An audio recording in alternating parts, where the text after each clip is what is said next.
उत्पादके विश्लेषण करो x square plus P plus 1/p into x plus 1। तो কীভাবে করব, প্রথমে আমি লিখে নিচ্ছি एक्स स्क्वायर प्लस गुण করে নিচ্ছি P x plus x by P হবে प्लस 1।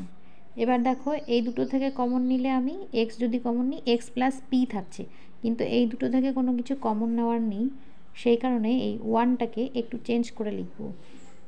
যেহেতু নিচে পি আছে সেই কারণে এটার নিচেও পি নিয়ে আসবো, অর্থাৎ 1কে লিখব পি বাই পি।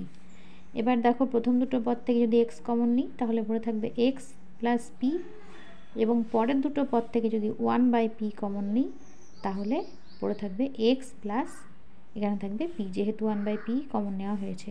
তাহলে দুটো পদে x প্লাস p নিলাম কমন, আর অবশিষ্ট থাকলো x প্লাস 1/p। এইটাই উৎপাদক